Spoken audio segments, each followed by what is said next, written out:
So I'm sure you're probably wondering what happened to me, why I'm not in medical school at the moment, and also what happened to my hair. So the hair is kind of funny actually because I cut it a while ago thinking that it'll take me less time to get ready, to take a shower before third year of medical school starts, where I'm doing all these rotations, and it will just be easier for me. And I'm not even starting third year, so it's funny how things work out, but I'm still glad that I did it anyway.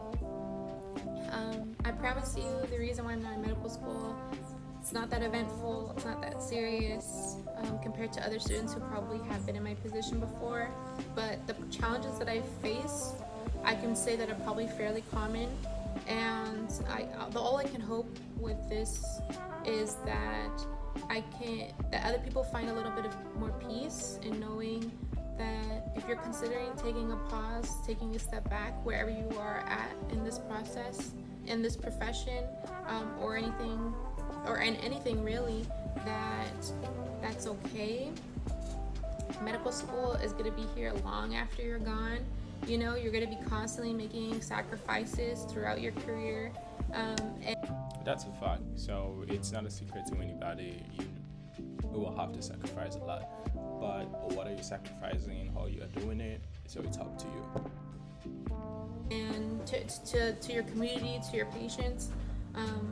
And so if you can find it within yourself to kind of create that self-awareness, develop that skill of knowing like when to stop and when to take a step back, I'm sure that it will be fulfilling to you in your personal relationships. So she said something about knowing when to stop. It's not something that we naturally know how to do as pre-med or medical student. But I'm not going to be speaking as a medical student or for a medical student because I'm not. But I'm going to be speaking for pre-med, at least for me, for myself, because I do not know how to pre-med. So I used to have this thing where I did not know when to stop. So I always felt like there's something here to learn, there's something that I can learn. And this thing will kind of like avoid me to enjoy the stuff that I used to do before choosing to go on the pre-med path, such as drawing or maybe writing. So this is something that I slowly got over by kind of like putting myself back in the moment. But it does take a lot to not be okay with it, but to fix it, or to be on the journey to fix it, because you always have this feeling of I want to know more. There is something else that I can learn about this specific topic. Let me try to take a look to this thing because it sounds interesting, and then without even knowing, so you'll realize that you spend your whole day doing just that and you didn't have any time for yourself.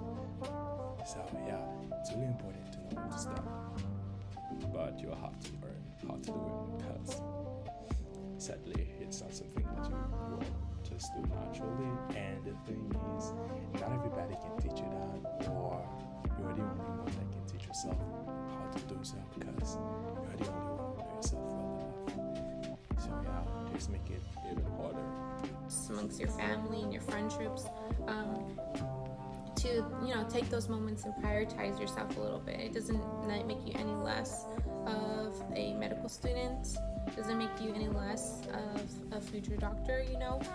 This is all in the grand plan of things, and it's on your terms.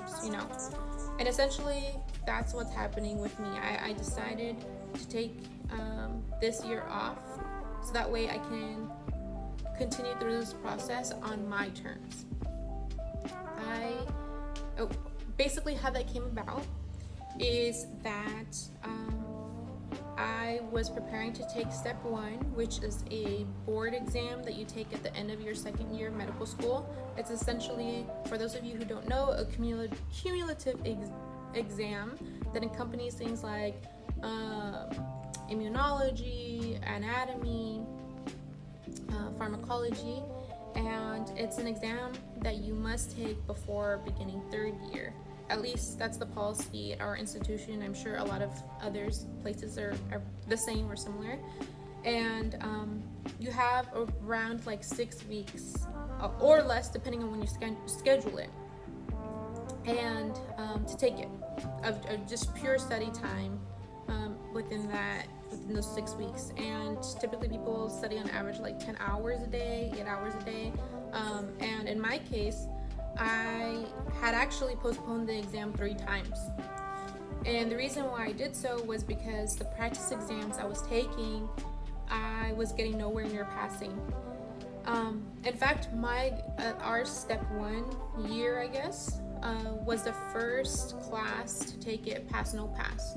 So I would be remiss to say that, I wasn't feeling extremely discouraged, because I wasn't even getting anywhere close to passing range, when historically all the classes before me were working on getting really high 3-digit scores, So This might be a problem, and a really big problem, because you're taking a lot of practice tests and you're still not seeing improvement. So it can tell you some stuff, or signaling. Yeah, I'll just say tell. So it can tell you some stuff like there are basic subject that you have not mastered yet, or there are some things that you learn but they have not clicked yet. So if you are taking practice exam over and over again and you're still not seeing improvement, probably there is a problem with the way that you're studying, or probably there is a problem with the material that you're using to study. So there is a lot that comes into it. So I'm just gonna let her keep talking. So the fact that I wasn't even close to passing, I did feel a little bit inadequate. And it took me a long time to kind of consolidate and accept that I just might not be ready by the end of this 6 weeks. I can only postpone it so much before 3rd year starts, and I just might not be ready. And so that did take me a little bit of time after talking with my family, talking to the dean, and coming to that conclusion. But ultimately, I knew that Stop reading research papers like this. Scanning through page after page to extract key insights.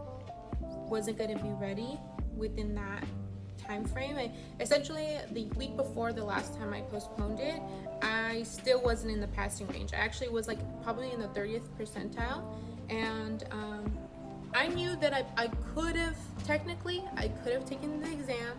There might have been a possibility that I fail or pass, and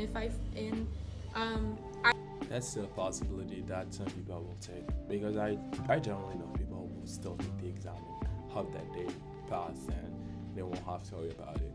But the fact that the exam is pass fail can help them, because you just need their specific grade to pass and their specific grade to not fail, but anything beyond that you'll fail.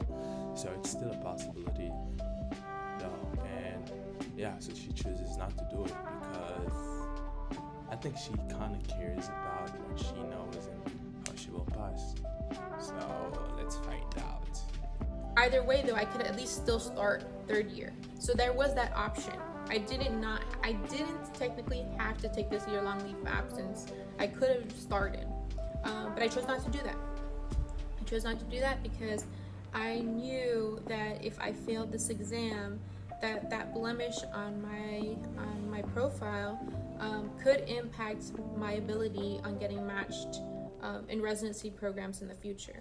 I thought, if I take a little bit of extra time to study for the exam, I can work this in my benefit.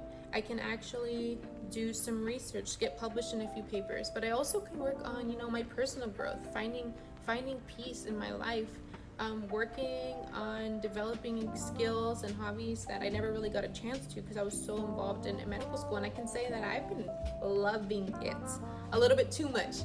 It's been a few months since I decided to cancel my exam and take the leave of absence. And I'm hoping that this kind of video gives me a little bit of accountability, actually, because I'm having actually a lot of difficult time to getting back into studying.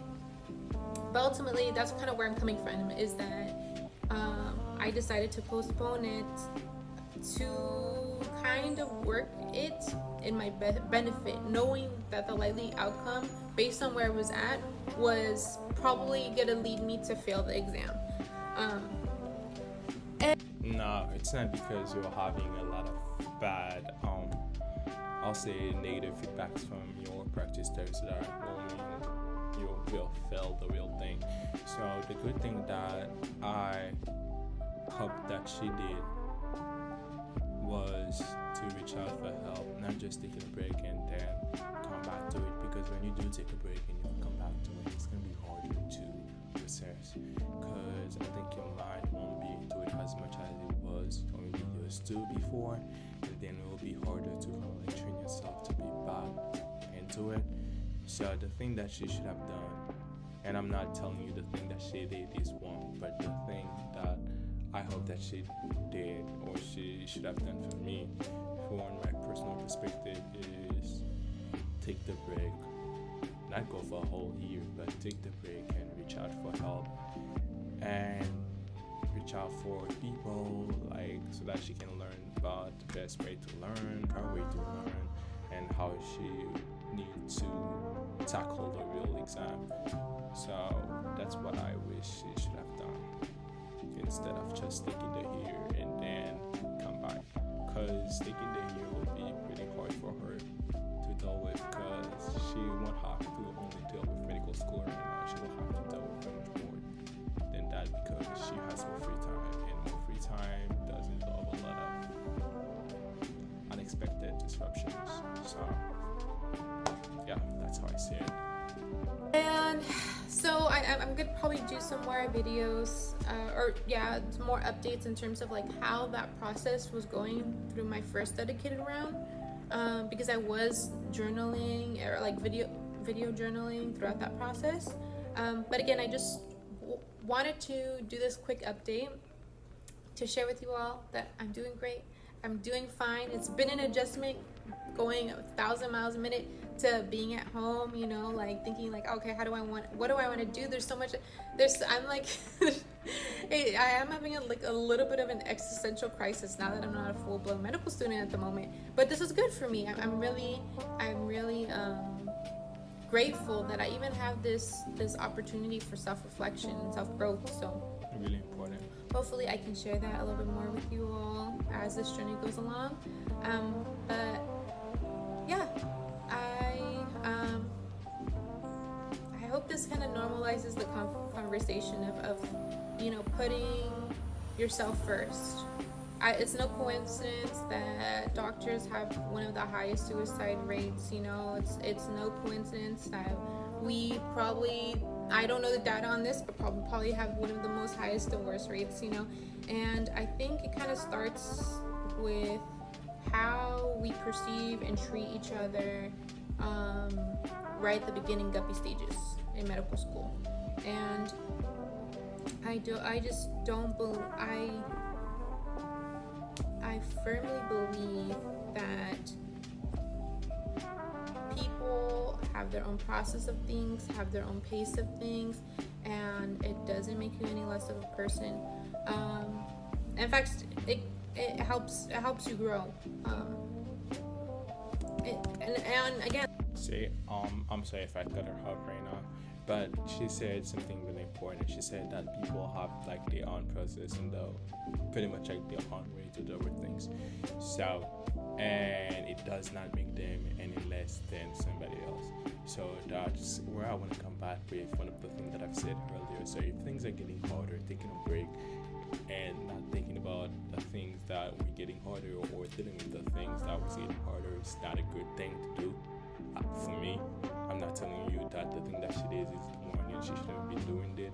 She shouldn't have been doing this. Oh, Jesus Christ. Yeah. Because, for me, because, if things are getting harder, the best way to deal with it, so if you see that you cannot deal with it personally, so you try to deal with it, so you try to do your own thing, it's not working, the best thing to do is not taking a break and living, but is to go and reach out for help. It's going to be tough, it's going to be tougher, and then it will kind of like slowly know how to properly deal with it, or how to deal with it. So that's the way that I view it. and like I'm just there wasn't this big thing that happened to me, and there doesn't need to be. I guess that's what I'm trying to get at. There isn't this huge life-changing reason why I was not ready. This was just a lot. This was just a lot, and I just wasn't ready, and I need more time. And it's discouraging. Of course it is. Like I didn't want to take the year off, but I'm content, and I feel like this was meant to be at the end of the day. So with that, I wish you all well, and hopefully I can do this again soon, and update you guys with a pass this time on the actual exam. Good luck. Alright, so just watched the video from Alexis Destiny. So I'm sorry if I said this wrong. Kind of like it because she was really thoughtful, and it's been a year right now, and she have not been posted since. That's her last video, and she previously used to make videos about getting into medical school and MCAT. So that's what she used to do. Does she have an Instagram account? She does not. Let me see if it's linked on the video. I think I checked before. No, it's not on the video. So yeah, the thing that I would have done differently is So the thing that I would have done differently is start prepping since day one. I know that I'm being a little bit cheesy right now, or not realistic, but when it comes to exam, I really care about exams. So I'm one of those people who start prepping since day one. And I also do know people who start studying for step one as soon as they get into medical school. Like first step medical school, they will start studying for step one. So that's one of the things that I possibly could have done or do differently. And the second thing that I would have done differently is reach out for help. So I wouldn't just tell myself that I need more time, and because I need more time, so I'm just gonna take some time off. But I would have reached out for help first and have people give me feedbacks on what I'm doing right, what I'm doing wrong, and how I can improve. And the third thing that I would have done differently is not taking a year off. So I would not be taking 12 months off, but half a year or 3 months, if possible, to has like a dedicated period to study for the step, and then I would have been back at it. So that's one of the few things I would have done differently, and I'm not telling you guys the thing that she did was wrong or the way that she handled it was wrong, because that's the way that she handled it based on the things that she went through and what she knows. So that's what that works best for her, and that's one of the reasons why she's doing it. So I hope that she's doing better right now, and I just can't wait for her to come back and give us an update. So I'm gonna cut this video right